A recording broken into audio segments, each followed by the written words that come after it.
"Don't be sad, mister, you can borrow my ma." The little girl's voice echoed in front of the Mafia boss who sat alone at Millennium Park on Christmas Eve.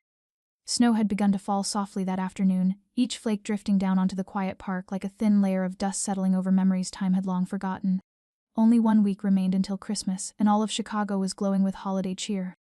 Windows flickered in red and green, carols floated out from distant shops along the magnificent mile, as if the whole city were trying to wrap its arms around itself for warmth.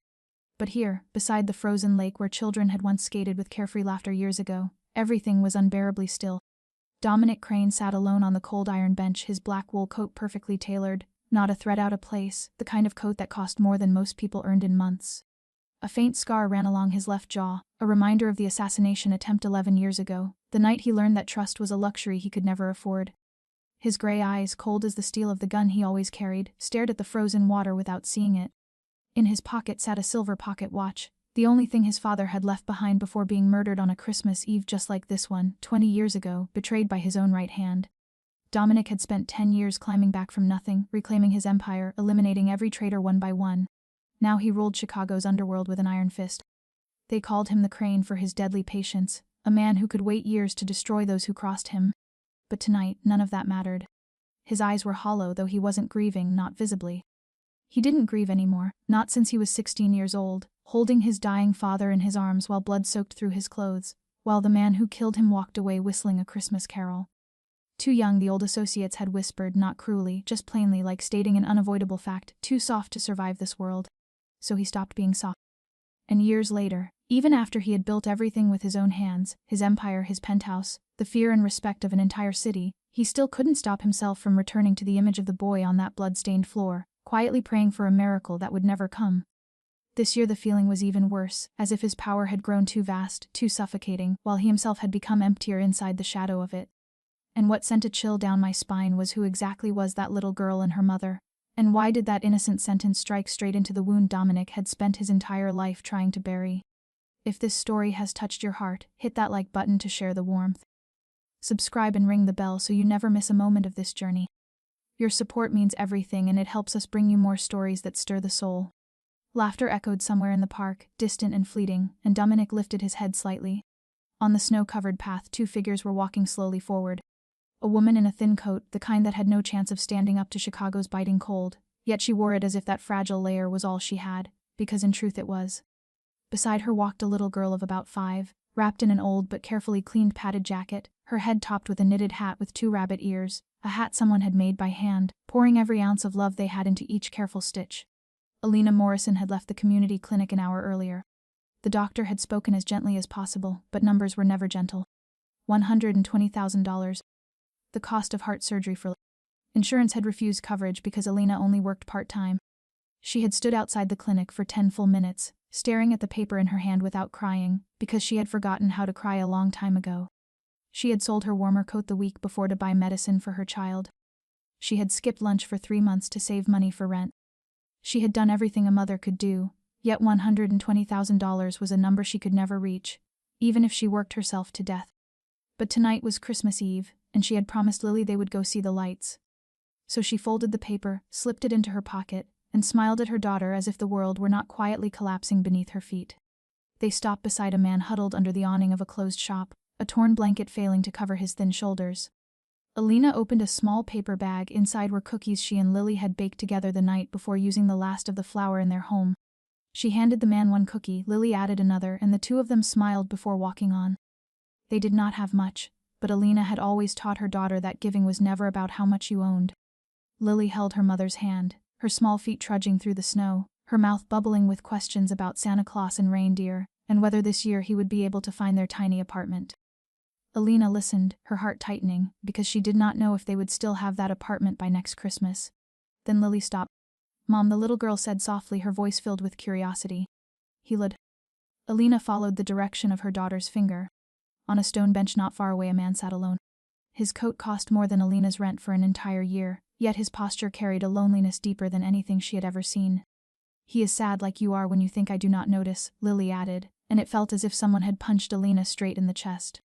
Before she could react, the small hand slipped free from hers. Lily ran toward the stranger, tiny boots leaving prints in the white snow, the rabbit ears on her hat bouncing with every step. Alina rushed after her in panic, already knowing she would not make it in time.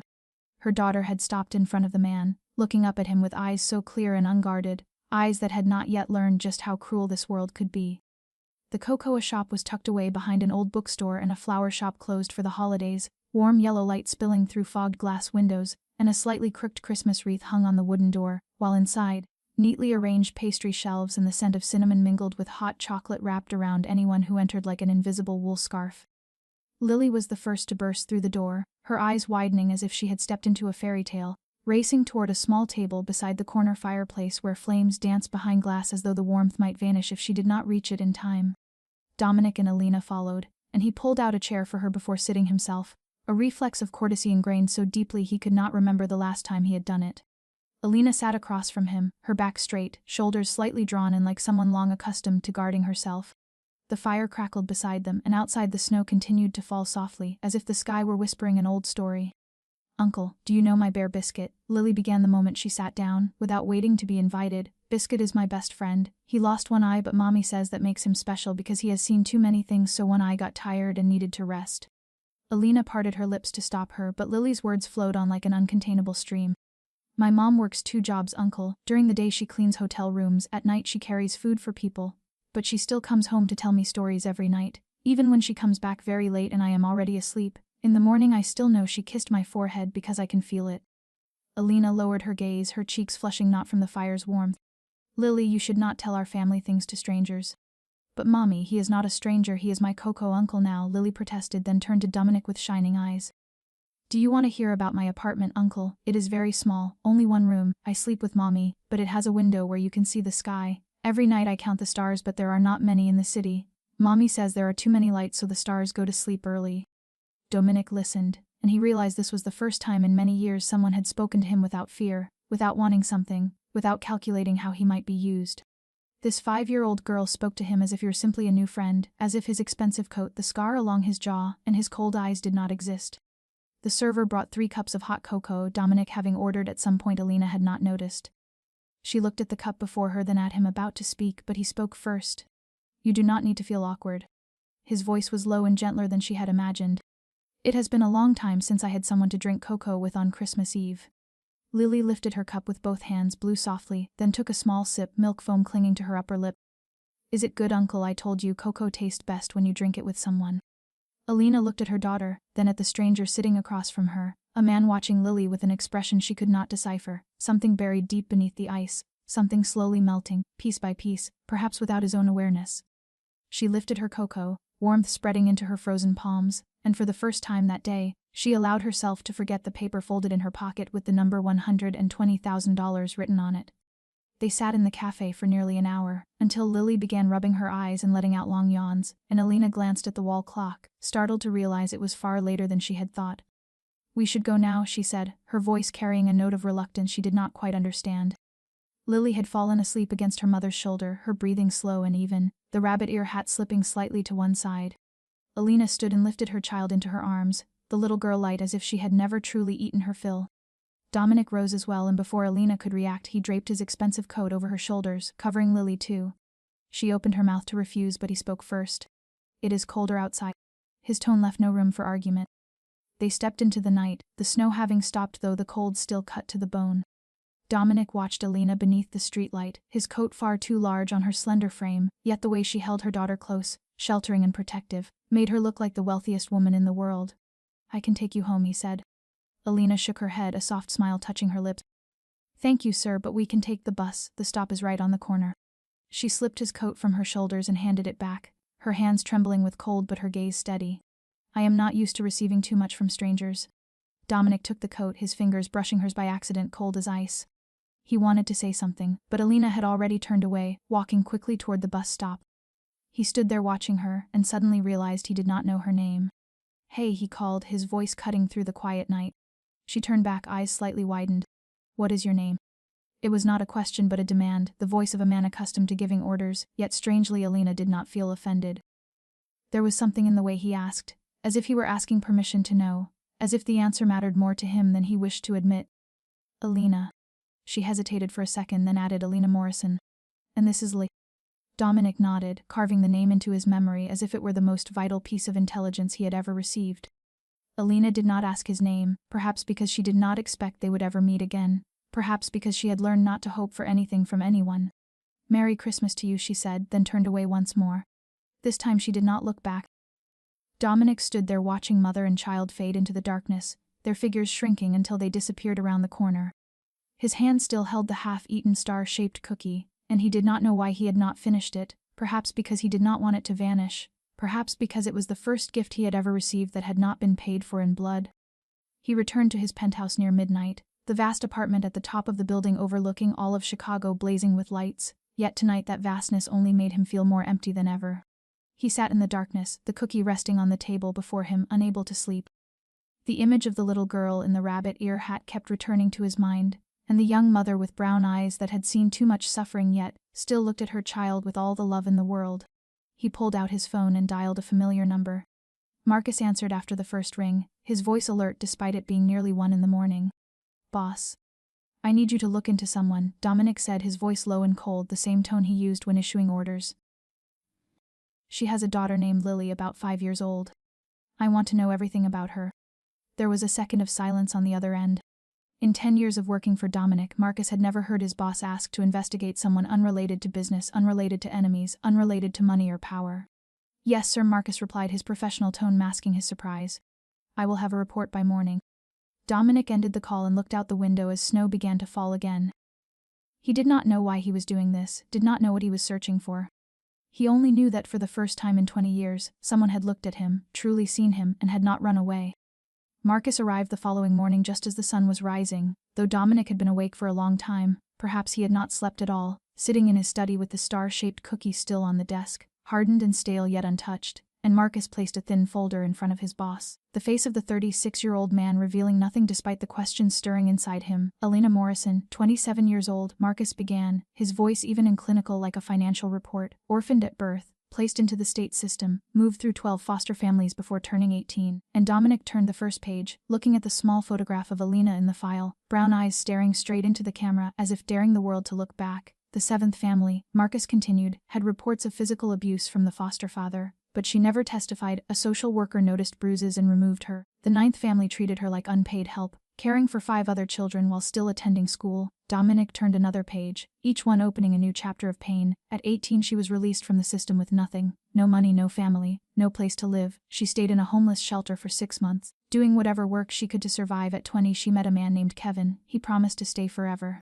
But that man left her when she was 7 months pregnant, took the $2,000 she had saved and disappeared. She gave birth alone in a public hospital with no one by her side. Dominic felt his jaw tighten, the familiar heat of anger rising in his chest, though he did not know who it was meant for. The man who abandoned her, the families who hurt her, or a world that allowed someone like her to endure so much. At 23, Marcus went on, his voice lowering as if even he wished the story would end. She was evicted for lack of rent in the middle of a Chicago winter. She and her 2-year-old daughter lived in an old car for 3 weeks until a church took them in. Dominic closed his eyes for a moment, the image of Elena holding Lily in the cocoa shop the night before returning to him, the fragile child in her arms, and he wondered how many winter nights they had slept in that frozen car. How many times that young mother had chosen between buying food for her child or paying for heat. Last year she was sexually harassed by a hotel manager, Marcus continued. When she refused and reported it, she was fired under false pretenses. It took her 6 months to find new work. During that time she took every temporary job she could to feed her daughter. Dominic turned to the final page and felt his heart tighten as if crushed by an invisible hand. Lily Morrison, 5 years old, diagnosed with a ventricular septal defect, requires heart surgery, estimated cost $120,000, insurance denied coverage because the mother works part-time. Currently Alina Morrison holds 2 jobs, hotel housekeeping by day and table service by night, average monthly income approximately $2,300, nearly all spent on rent, medication for her child, and food. Current savings $472. Dominic closed the folder and looked out the window.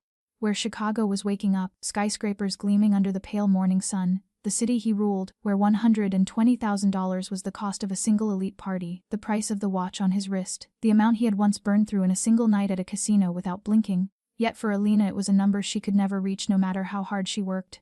His mother rose in his memory, her frail face on a hospital bed, her weak smile as she held his hand for the last time. She too had died of illness when he was 10, when his father still lacked the power to pay for the best treatment. And he remembered how his father had wept at the funeral, the strongest man he had ever known, collapsing beside his wife's coffin. And he, a 10-year-old boy, had sworn he would never allow anyone he loved to die for lack of money. Marcus stood in silence, waiting. "You can go," Dominic said, his voice distant, and Marcus nodded and stepped out, pausing before closing the door to look back once more at the man feared by all of Chicago, sitting there staring at the thin folder as if it held the secrets of the universe.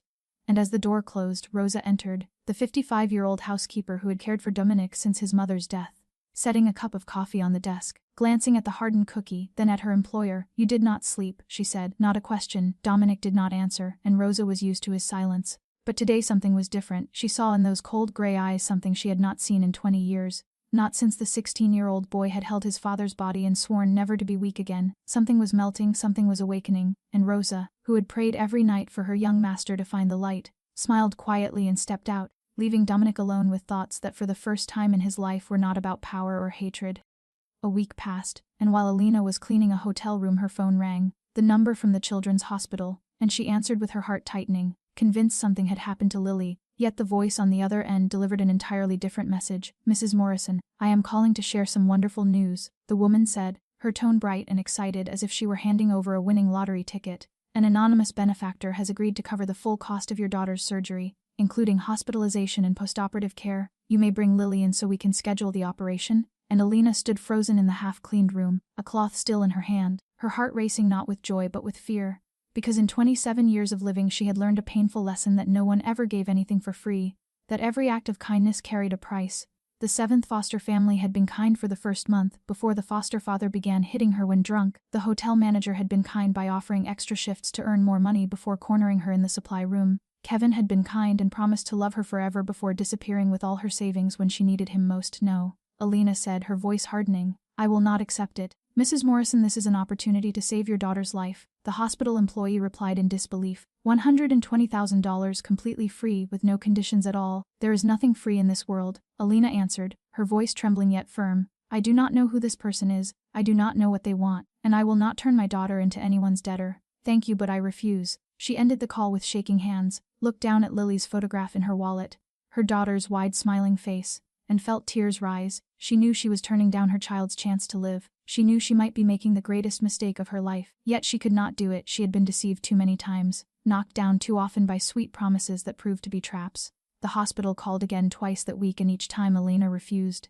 The final time she nearly shouted into the phone that she had said no and asked them not to call again. Miles away in his penthouse, Dominic listened to Marcus report Alina's refusal with an unreadable expression. He did not understand. He had offered to save her daughter's life. He was ready to pay a sum that was a fortune to her, but little more than a number in his account. And she had refused. Why? He asked, not truly asking Marcus but himself. Why would she reject something good? Marcus was silent for a moment before answering that perhaps she did not believe true goodness existed, that perhaps the world had taught her every gift came with a cost. And Dominic looked out the window at Chicago stretching beneath him, and for the first time realized there were wounds money could not heal and walls power could not break. If he wanted to help Alina, he would need another way, one that did not make her feel she was receiving charity, one that did not leave her feeling indebted. And Dominic Crane, the man who had built an empire from ashes, began to plan. 2 weeks after Christmas night, the Millbrook Hotel where Alina worked had a new owner, rumors spreading through the staff like wildfire, whispers of a mysterious conglomerate buying the place for twice the market price, fears rising about who might be fired, yet Alina barely cared. She was far too used to losing jobs and starting over. What mattered to her was how to pay this month's rent and how to buy enough medicine for Lily. And that day, while she was cleaning rooms on the 12th floor, management summoned all employees to the lobby, announcing that the new owner wished to meet everyone. Alina stood among the crowd, her gray housekeeping uniform wrinkled after a long morning, her hair hastily tied at the nape of her neck with loose strands falling across her forehead. She did not look up when the elevator doors opened, because her thoughts were on Lily at press school, on needing to pick her up early because the school was closing for a half day, on not knowing where to leave her while she worked the evening shift. Then she looked up and the world stopped. The man stepping out of the elevator wore a perfectly tailored black suit, dark hair slicked back, a faint scar along his left jaw, cold gray eyes sweeping the room like an inspection. Dominic Crane, the Coco uncle. And Alina felt her heart miss a beat. That night she had not known his name or who he was, or that the coat he placed on her shoulders cost more than a year of her wages, but now she knew. Everyone in the hotel knew. The manager bowed low as if before an emperor. Dominic spoke briefly about development plans, about no one being laid off, about salaries increasing by 10%, but Alina heard none of it. She only looked at him, wondering whether this was coincidence or something else entirely. and when his gaze passed over the crowd it paused on her for 1 second, just one, then moved on as if she were only another anonymous employee. No recognition, no nod, nothing at all. Maybe he does not remember, she told herself. Maybe that night was nothing more to him than a fleeting moment. A cup of cocoa with a stranger, not worth remembering, and she felt something stir. Not disappointment, because she had no right to that, just a strange hollow feeling. The meeting ended, the staff dispersed, and Elena returned to work with her thoughts in chaos. Unaware that Dominic had recognized her the instant he stepped into the lobby. Unaware that he had summoned every ounce of self-control forged over 20 years not to look at her longer.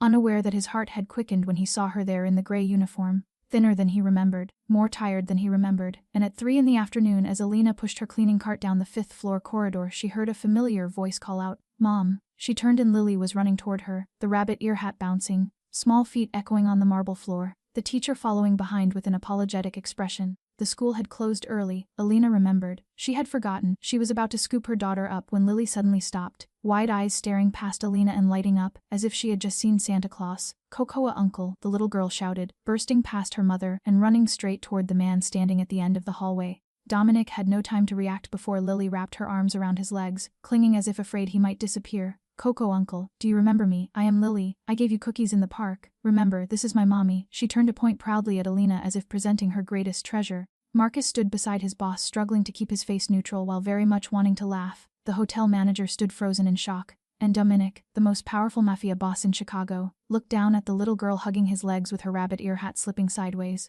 And in a single heartbeat every careful disguise he had built collapsed completely. After that day, Dominic began appearing at the Millbrook Hotel with unusual frequency. And Marcus wondered but did not dare ask, because in 10 years of working for his boss he had never seen Dominic take such an interest in any property, let alone a modest 3-star hotel on the edge of the city. And Dominic always had a reason, sometimes checking renovation progress, sometimes meeting management about business strategy, sometimes simply stopping by because it was on his way. Yet every time he came he brought something with him. One day several boxes of food from an upscale restaurant he owned with the excuse that too much had been prepared so he brought it for the staff. Another day crates of fresh fruit, because the supplier had supposedly delivered the wrong quantity. Another day winter coats for all employees under the explanation that this was a new company benefit. And no one knew that every meal had been prepared with special portions suitable for a child with a heart condition. No one knew that the smallest housekeeping coat had been custom ordered with thicker lining than the others. And Elena sensed something strange from the very first week. She was not foolish. She had lived long enough to know when someone had an agenda, and she was certain this man did. She just did not know what it was, so she tried to keep her distance. Tried not to look at him when he passed through the corridors, tried to pull Lily back whenever the little girl started running toward Cocoa Uncle, but Lily did not cooperate. The child seemed to have a special radar for Dominic. Even if he was at one end of the hotel, Lily would somehow know and sprint toward him like a small arrow. "Cocoa Uncle, have you eaten yet today?" she asked, squatting on the chair across from him in a meeting room where he was pretending to review documents. "Do you know my bear Biscuit got his hand cut? Mommy stitched it up, but the scar is really ugly, just like your scar," and she pointed at Dominic's jaw with an innocence so sharp it was almost cruel, forcing Marcus to turn away to hide his smile. And Dominic did not send the girl away, did not ask anyone to take her back to her mother. He simply sat there listening as she talked about Biscuit, about her teacher, about how she wanted to become a doctor so she could make her mommy stop being tired, and he listened as if the stories of a 5-year-old mattered more than any financial report. And Elena stood outside the meeting room watching through the glass, seeing something she could not understand. The man in the expensive suit, the man the entire hotel feared, tilting his head to listen to her daughter talk about a one-eyed stuffed bear, showing no irritation, not checking his watch, not signaling for anyone to remove the child, just sitting there. And if Elena was not mistaken, there was something warming in those cold gray eyes. And in the weeks that followed she observed him the way one studies an unfamiliar animal, waiting for the trap to spring, waiting for him to demand something, waiting for his true face to appear like other men before him. But it never came. He never stood too close to her, never touched her, never said anything that made her uncomfortable. He simply appeared, brought food, spoke with Lily, and left, asking for nothing, requiring nothing, implying nothing, and that frightened Elena more than any demand ever could. Because she did not know how to deal with kindness without conditions. She did not know how to trust someone who wanted nothing from her. And what frightened her most was that she began to look forward to his visits, began searching for him in the crowd, began feeling a strange emptiness on days he did not come. And she told herself it was only because Lily liked him, only because she was worried about her child, only because she needed to stay alert. Yet deep inside, in the place she did not dare look, something was beginning to stir, something she had believed had died a very long time ago. It happened on an ordinary afternoon like any other. Lily sitting in the staff break room drawing while waiting for her mother to finish her shift. coloring her bare biscuit with a brown crayon when she suddenly stopped, her hand going limp as the crayon rolled across the floor, her gaze lifting toward the ceiling as if trying to focus on something very far away. Then her lips turned pale and she collapsed sideways onto the chair like a doll whose strings had been cut. A receptionist screamed, and Alina, who was cleaning rooms on the third floor, heard her name called over the radio, and could not remember how she ran down the stairs or how many people she pushed aside.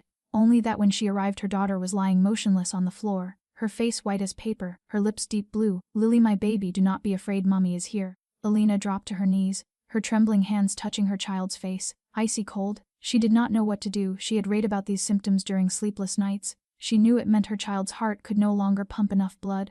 But knowing in theory was nothing compared to seeing her daughter lie still. She was shaking so badly she could not dial emergency services, her fingers sliding uselessly across the phone screen as tears blurred everything. Then someone pushed her gently aside. Dominic appeared from nowhere. She did not know when he had arrived or where he had run from. He bent down and lifted Lily with a firmness that was gentle, the small body nearly disappearing in his arms. Marcus already had the car door open. Dominic moved fast. Alina ran after them, and before she fully understood what was happening, she was in the black car speeding through traffic. Lily cradled against her, her head resting on Dominic's chest beside her. He had already called ahead. Doctors waiting at the emergency entrance. They placed Lily on a gurney and rushed her inside. Alina followed until she was stopped at the intensive care doors, standing there staring through the glass at doctors and nurses surrounding her child, at machines and wires attached to that tiny body. Unable to breathe, she leaned against the wall and slid down to the floor, and for the first time in many years she cried. Not the silent tears of nights spent watching Lily sleep and wondering how many nights were left, but loud broken sobs,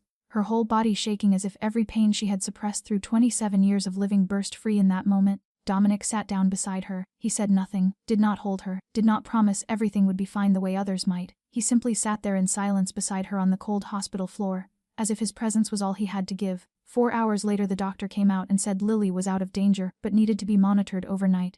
Alina was allowed into the room. She sat by the bed holding the small hand tangled with tubes and wires, and did not let go all night. Around 3 in the morning, she turned her head and saw Dominic still there, slumped asleep on a hard plastic chair in the corner, his head tilted awkwardly, his posture clearly uncomfortable, his suit jacket folded neatly over the armrest, his tie loosened, his arms crossed over his chest as if trying to keep warm. He had not left. Alina looked at him, at his face in sleep, the scar on his jaw softened by the dim hospital light, and she realized he looked different, younger, gentler. As if only in sleep did he allow himself to shed the armor he always wore. He did not leave, she repeated in her mind as if needing to say it again and again to believe it was real. Marcus had sent a message saying there was an urgent matter requiring his attention, yet he did not leave. He stayed here, sleeping on a hard chair in a hospital that smelled of disinfectant, beside a cleaning woman and a child who shared none of his blood.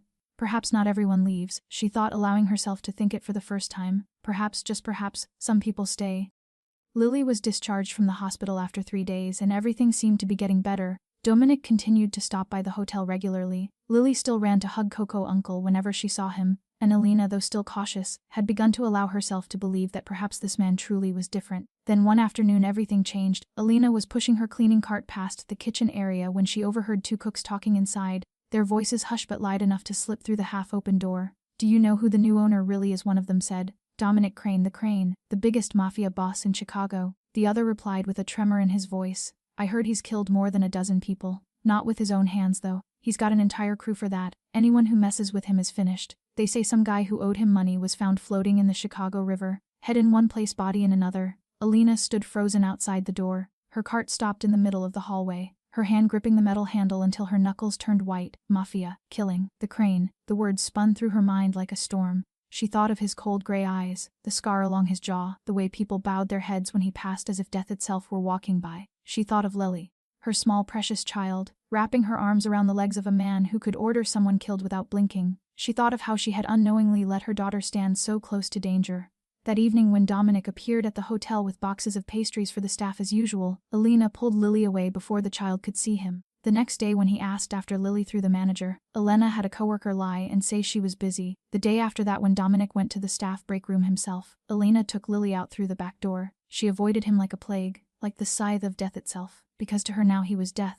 Dominic noticed the change immediately. A week earlier Elena had still nodded to him in the hallway, her eyes no longer guarded. Now she vanished whenever he appeared, as if she could sense him from afar and flee before he could see her. He did not understand why, what he had done wrong, what he had said to frighten her. He had thought that after the night at the hospital, after staying by her side all night, something had shifted between them, but now she looked at him as if he were a monster and he did not know why. He wanted to ask, to confront her, to demand an explanation, but he did not, because when he looked into her eyes he did not see hatred or contempt. He saw fear, real primal fear, the fear of prey before a hunter, and that hurt him more deeply than any bullet that had ever torn into his body. In their small rundown apartment, Lily sat by the window staring at a starless sky, her bare biscuit clutched tightly in her arms. "Mommy, why haven't I seen Cocoa Uncle for so long?" she asked softly. "Does he not like me anymore?" Alina sat down beside her, her heart tightening at the disappointment on Lily's face. "No, sweetheart," she said, her voice gentle but shaking. "He's very busy. He's an important man. He doesn't have time to play with you anymore. But he promised to show me pictures of his office," Lily said, her big eyes filling with tears.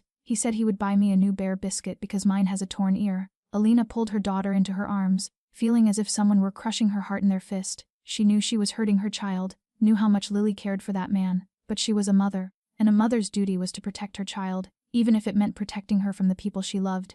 "He'll forget you," Alina whispered, not knowing whether she was speaking to Lily or to herself. "And then everything will pass." 2 weeks passed in silence, and Alina told herself she had made the right decision. That time would wash everything away, that Lily would forget Cocoa Uncle and life would return to what passed for normal before they met that man in the park on Christmas night. But life never allowed Alina to be normal for long, and on a freezing Monday morning a notice appeared taped to the door of their apartment. Bold red letters bleeding against white paper. The building was scheduled for demolition in 30 days. All residents were required to vacate within 2 weeks. Security deposits would be returned through the city process and could take from 3 to 6 months. And Alina read the paper again and again, hoping she had misread it, hoping it was a nightmare. But it was not. She had 2 weeks to find a new place to live with $400 in her account, and no one in the world to turn to. She searched everywhere, calling dozens of listings. But in Chicago, in the dead of winter, every apartment she could afford was already taken, and every vacancy demanded 3 months of deposit she did not have. Shelters were full with waiting lists hundreds long, and on the final day Alina stood in the empty apartment, a few bags of clothes and personal items neatly stacked at her feet. Lily sitting on a small suitcase clutching Biscuit the bear, wide eyes fixed on her mother with absolute trust that Mommy would find a way. And Alina did not know where she found the courage to smile and tell her they were going on an adventure, that they would find a new home, that everything would be fine.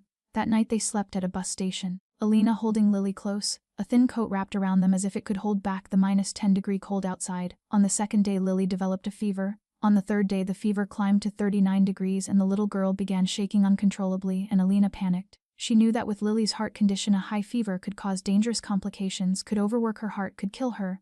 She scooped Lily into her arms and ran into the street, hailed a taxi.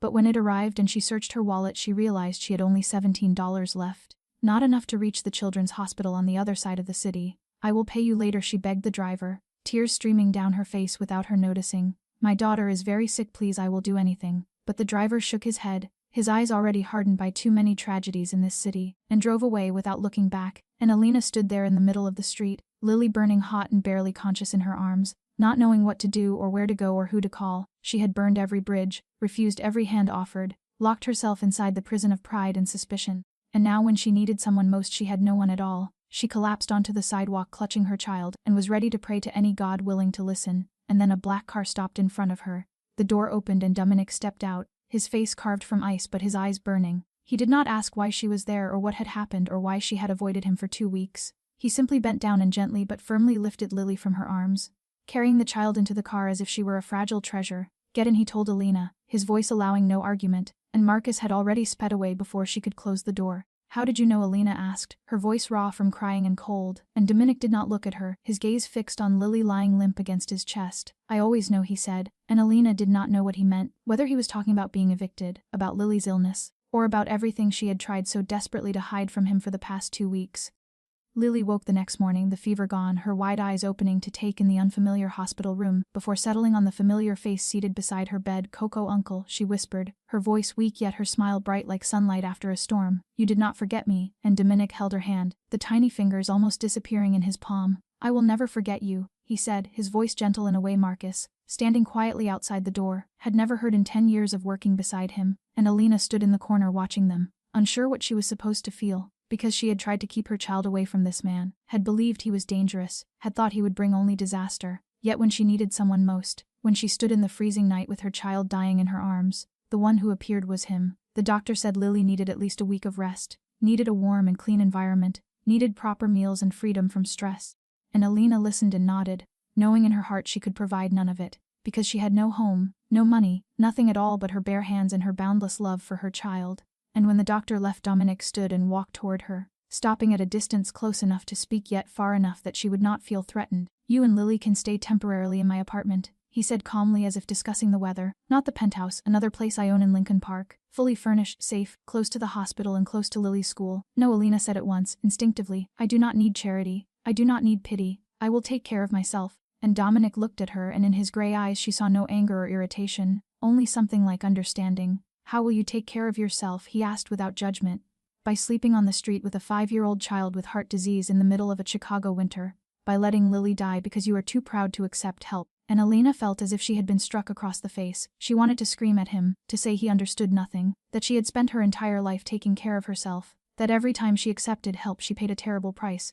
But she said nothing, because he was right. She had no choice. "I do not want to owe anyone," she said, her voice shaking. "I do not want to be indebted to you, whoever you are, whatever your intentions." And Dominic studied her for a long moment before speaking again, his voice so soft she almost had to lean forward to hear it. "You do not owe me anything. It is I who owe that little girl." Alina looked up sharply. "Owe her what?" "That Christmas night," Dominic said, his eyes drifting to Lily sleeping peacefully on the hospital bed. "I was sitting in the park thinking about ending everything. For 20 years I lived for revenge, and when the revenge was finished I no longer knew why I was alive. Then a little girl appeared, with a rabbit ear hat and a star-shaped cookie, and told me I could borrow her mother." And Alina stood frozen, her hand gripping the edge of the bed to keep herself steady. "That cookie," Dominic continued, "was the first gift anyone had given me in 20 years without asking for anything in return. That little girl gave me a reason to wake up every morning. So do not say you owe me," he said, meeting Alina's eyes directly. "It is I who owe you and Lily a debt that can never be repaid." Alina opened her mouth but no sound came out. For the first time in her life she did not know what to say. She looked at the man before her,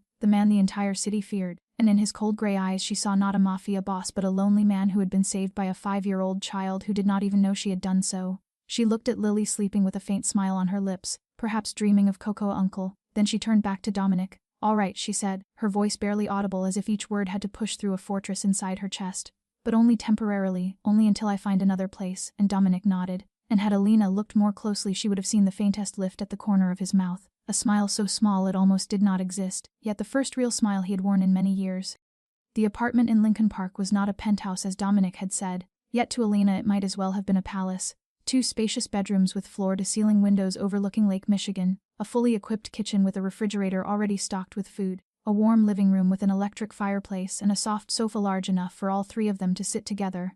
And Lily stood frozen the moment she stepped inside, wide eyes sweeping every corner as if she were standing inside a dream, and afraid it would disappear if she blinked. "Mommy, the windows are so big," she whispered, her voice trembling with excitement. "I can see the whole city. I can count stars every night. There must be so many stars here, right, Mommy?" And Alina wanted to say this was only temporary, that they should not get used to it, that this was not their home. But when she saw her daughter's radiant face she could not bring herself to do it. She only nodded and pulled Lily into her arms, feeling the small heart racing beneath the thin fabric of her coat. During the first days Elena tried to keep her distance, waking early to cook before Dominic arrived, cleaning the apartment meticulously as if paying rent with effort, avoiding his eyes whenever he stopped by. But Dominic kept coming. Every evening after work, unannounced and without excuse, he knocked. Lily ran to the door shouting, "Cocoa Uncle is here."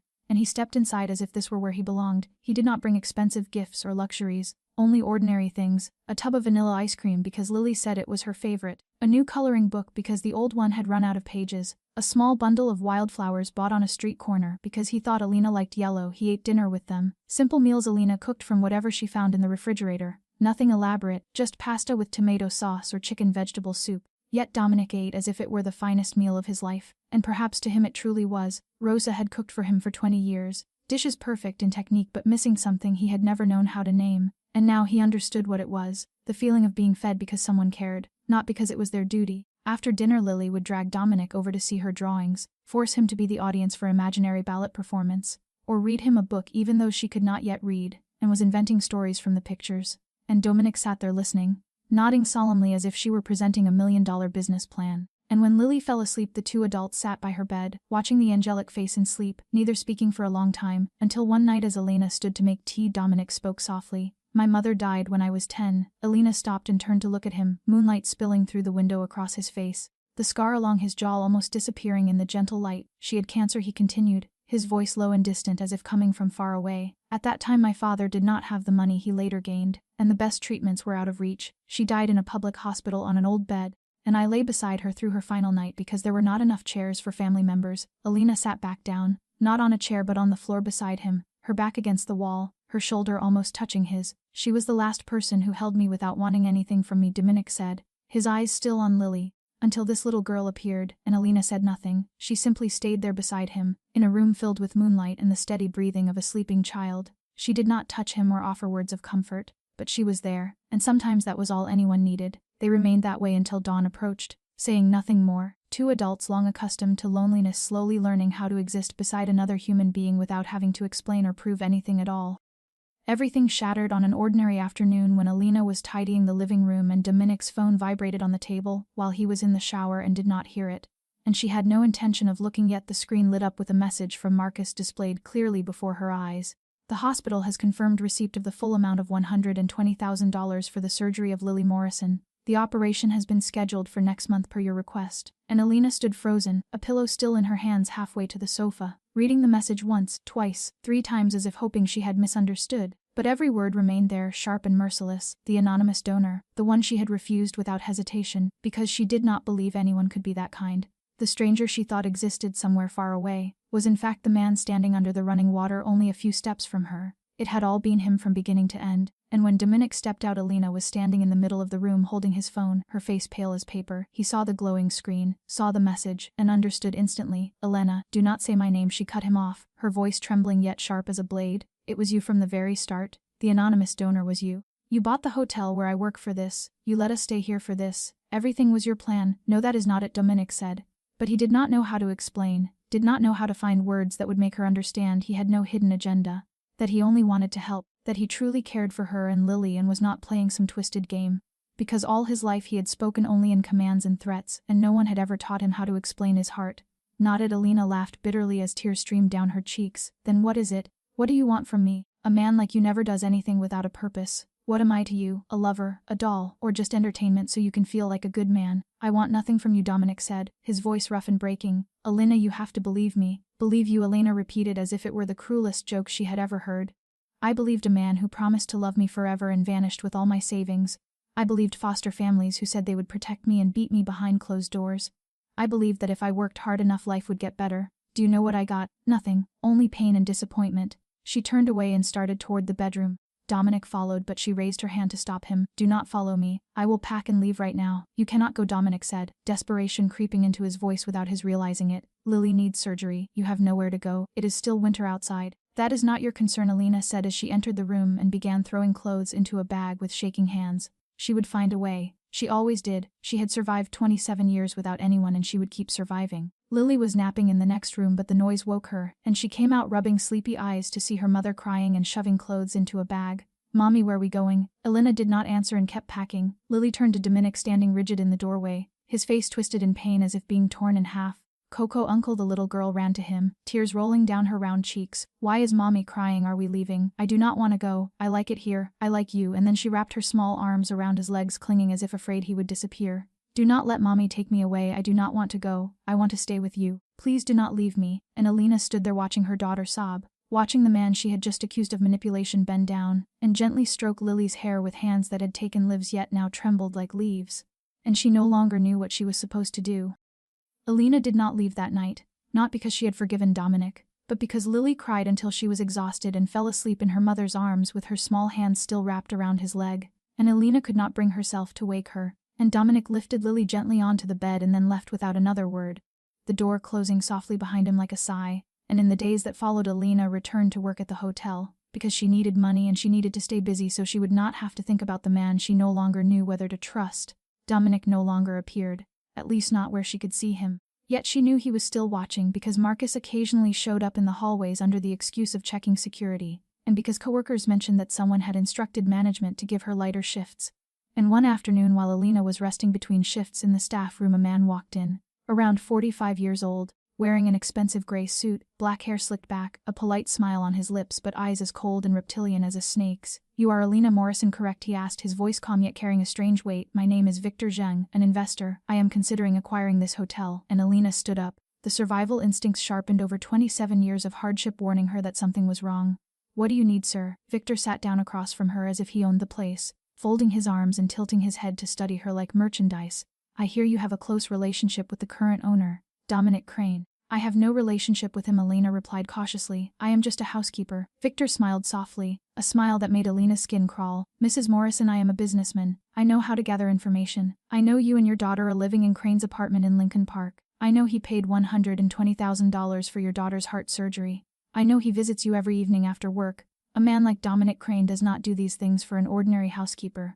Alina felt the blood drain from her face. What do you want? Victor stood and stepped closer. Close enough for her to smell his expensive cologne, close enough to see the cold veins in his narrow eyes. I want information, he said, his tone still gentle as if discussing the weather, about Crane, his schedule, the people he meets, his weaknesses, and in return I will help you money, housing, anything you need. I can even arrange for your daughter to be treated at the best hospital in America instead of the public one you are using now. No. The word left Alina's mouth before she could think, clear and absolute. Victor raised an eyebrow as if unused to refusal. You should think carefully, he said, his voice still soft but now edged with threat. Dominic Crane is a dangerous man. You know how he makes his money, do you not? He kills people, traffics, destroys the lives of hundreds of families. Do you really want your daughter to grow up around someone like that? I do not know who he is, Alina said, her voice shaking but unyielding. But I know who you are. You are the kind of man who walks in here as if he owns the world, threatens a woman with nothing to lose, and thinks money can buy everything. You are no different from the men who have exploited me my entire life, only richer and more dangerous. And my answer is still no. Victor studied her for a long moment, his eyes narrowing to slits.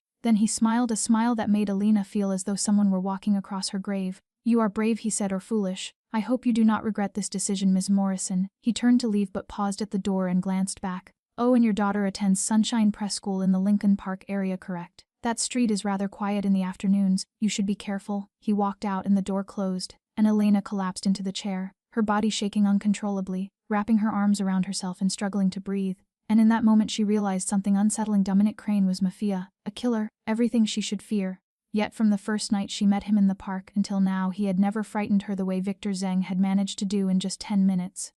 Alina intended to call Dominic the moment Victor left, but she did not. She was still angry, still felt betrayed, still believed she could protect her child on her own without needing anyone, the greatest mistake of her life. And 2 days later she arrived at the press school to pick Lily up as usual, only for the teacher to run out with a face drained of color. Mrs. Morrison, a man came to pick Lily up about half an hour ago. He said he was a friend of yours, said you had been in an accident and asked him to take Lily home. He showed us proper identification along with forged authorization papers bearing your signature, and photos of you and Lily, so we thought. The teacher kept talking but Alina could no longer hear a word. The world around her vanished. Sound disappeared, leaving only the thunder of her heart in her chest and the roar of blood in her ears. Her daughter, her Lily, someone had taken her child.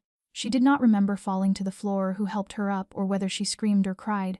The only thing she remembered was her shaking hands finding her phone, an instinct, the most primal instinct of a desperate mother, pressing the name she had sworn she would never call again. Dominic answered after a single ring. Dominic, Alina said, and her voice was no longer her own. It was broken and feral and filled with absolute terror. Lily, someone took Lily. Please, please help me. I have no one else to call. I am begging you. There was a second of silence on the other end, but it was the kind of silence heavy with undercurrents. The pause before a storm. Where are you?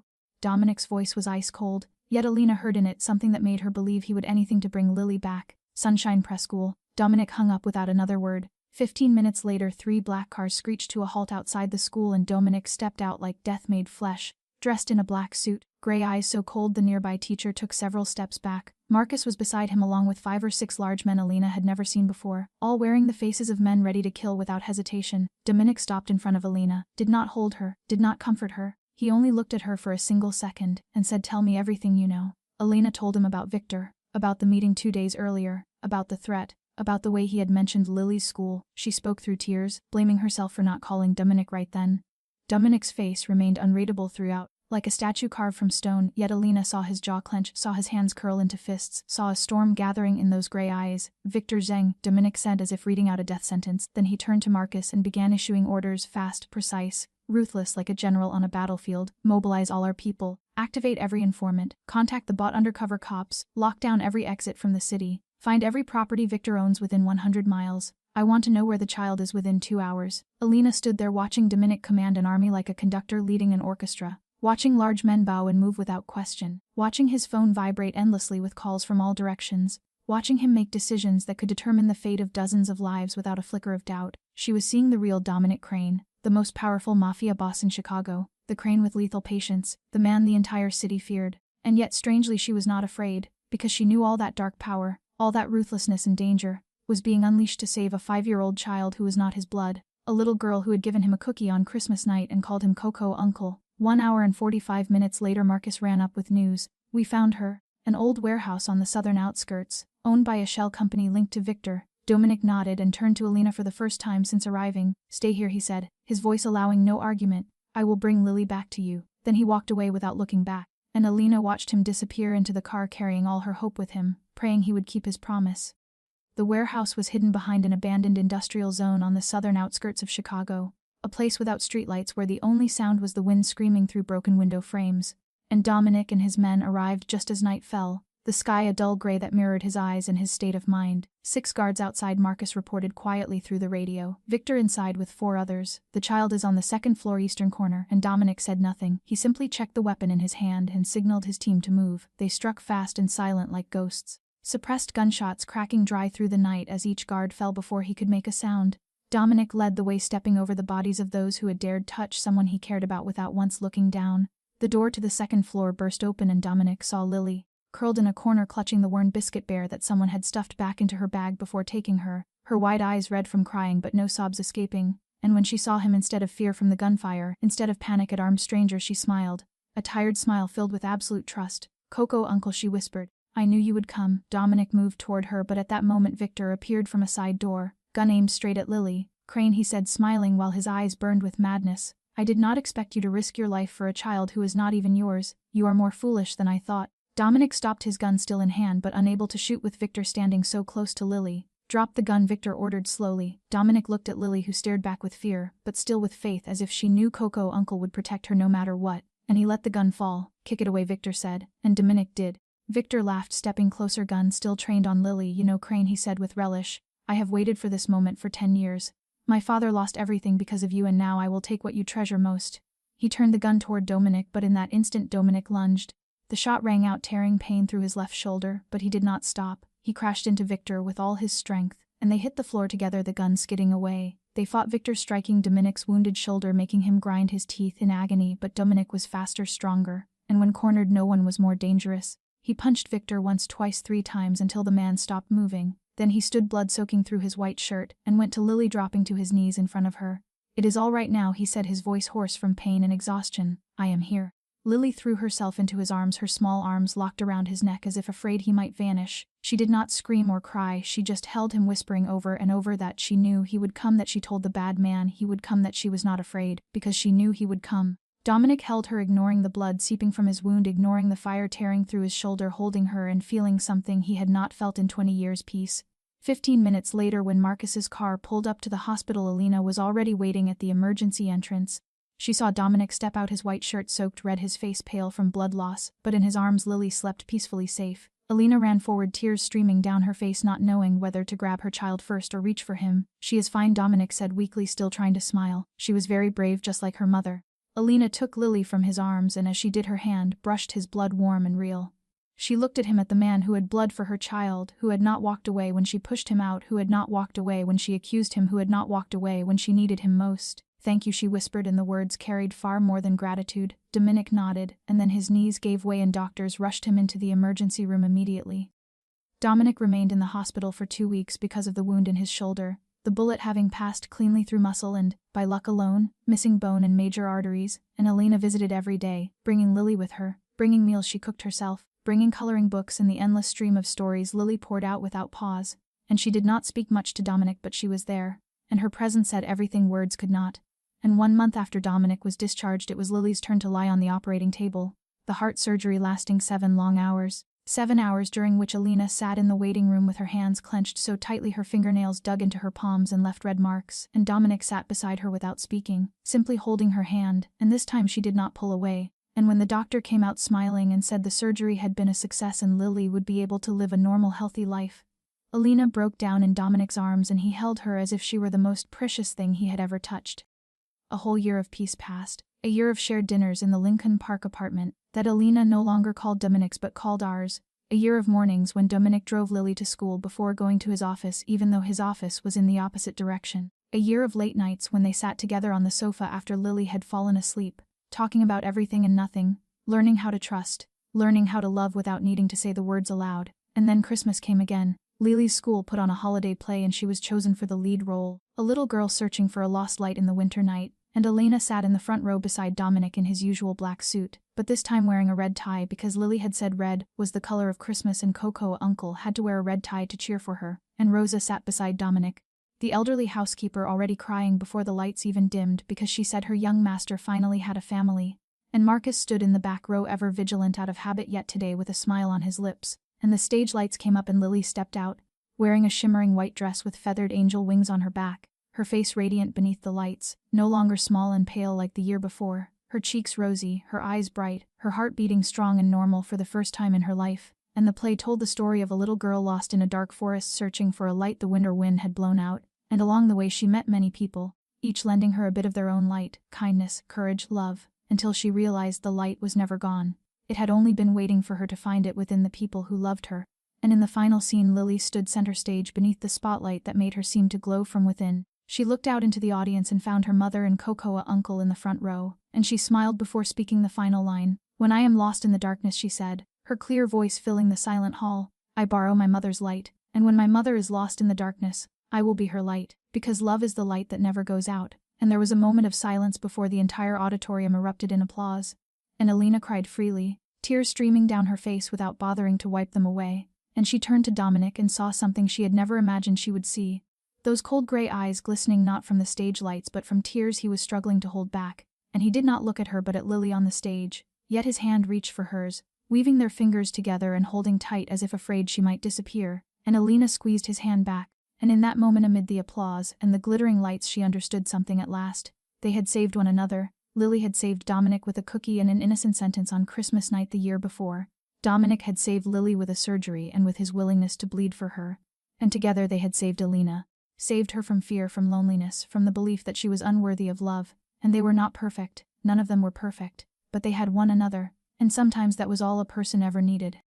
After the play, Dominic drove Elena and Lily to a familiar place, snow falling softly as they stepped out of the car at Millennium Park, white flakes drifting down like fragile petals gifted from the sky, Lily running ahead with small feet pressing into the snow, her familiar rabbit ear hat bouncing with every step, while Elena and Dominic walked behind her, her shoulder brushing his, their breaths forming white clouds that mingled in the cold air, and they stopped before the old stone bench by the frozen lake, the cold iron seat where 1 year earlier a lonely Mafia boss had sat alone on Christmas night thinking of a blood-soaked past and an empty future, the place where a 5-year-old girl in a rabbit ear hat had run up to him, handed him a star-shaped cookie, and said he could borrow her mother. "This is where we met," Lily cried out as if she had just discovered the greatest secret in the universe.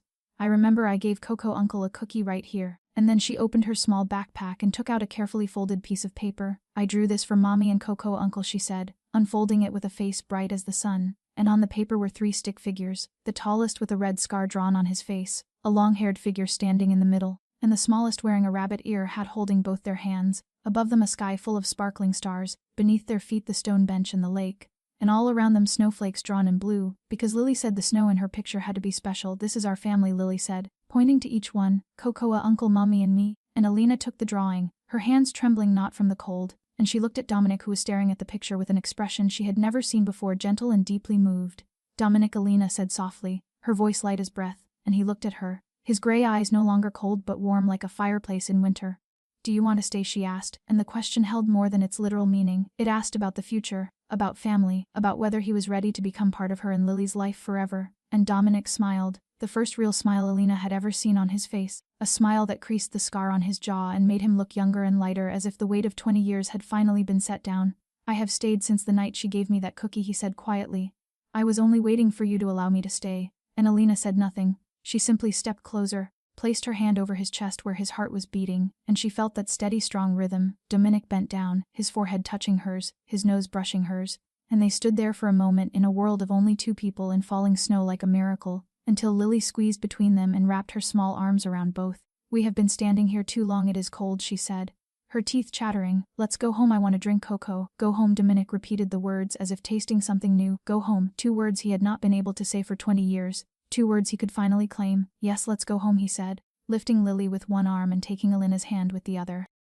Time continued to flow, and exactly 1 year later they returned to that same bench on Christmas night, snow falling as always, But this time Alina's belly round with the child growing inside her. Lily, now 7 years old, sat between Mommy and Coco. Uncle holding a cup of hot cocoa Dominic had brought in a thermos. Does the baby in Mommy's belly like cocoa? Lily asked curiously, placing her hand on her mother's stomach. Probably, Alina laughed, because the baby's father likes cocoa. Lily turned to Dominic with wide surprised eyes. Dad, she asked, and Dominic nodded, and this time the word dad left his mouth naturally as if it had always belonged there. Yes, Dad. Lily thought for a second very seriously and then nodded in satisfaction. Then can I call you Coco a dad? Dominic laughed, the sound ringing through the quieter of a man who had found the meaning of life after 20 years lost in darkness. Of course, he said, you can call me whatever you like. And Alina rested her head on Dominic's shoulder, looking out at the frozen lake shimmering under the Christmas lights, thinking of 2 years earlier when she had stood in the street on a winter night holding a dying child with no one to call and nowhere to go and no hope. Thinking of all the years before that, the cruel foster families, the betraying men, the nights sleeping in cars and the days of hunger so her child could eat. She had believed her life would always be darkness. And then a 5-year-old girl had given a stranger a cookie and everything had changed. Sometimes miracles do not come from grand things but from the smallest moments. An innocent sentence, a kind gesture, a decision to stay when the world walks away. And tonight, sitting on the stone bench where it all began beside the man she loved and the daughter who had saved them both with a new life growing inside her, Alina finally understood what it had taken her 27 years to learn. Family is not blood. Family is the people who choose to stay. And after all the years of loneliness and pain, she had finally found her family. Thank you for listening to the story Do Not Be Sad, Uncle, You Can Borrow My Mom. A story of healing, of love beyond every boundary, and of how sometimes the warmest light comes from the darkest places. This story reminds us that no one is born to be lonely forever. That love can come from the most unexpected places, and that true family is not defined by blood, but by the choice to stay together through the hardest moments. Whoever you are, wherever you are, and no matter how painful your past has been, believe that there is always a light waiting for you ahead. Sometimes all you need is the courage to open your heart and receive it. If this story touched your heart, please give us a like, and share this video with those you love. Do not forget to subscribe to the channel and turn on notifications so you do not miss our daily emotional stories. We would love to know how this story made you feel. Have you ever met someone who changed your life with a small act of kindness? Do you believe in unexpected miracles? Share your thoughts in the comments below, because we always want to hear the stories that come from the deepest places of your heart. We wish everyone watching this video good health, a peaceful spirit, and a life filled with joy and love each day. Thank you for walking with us. Goodbye and see you again in the next video where emotions will find their own voice.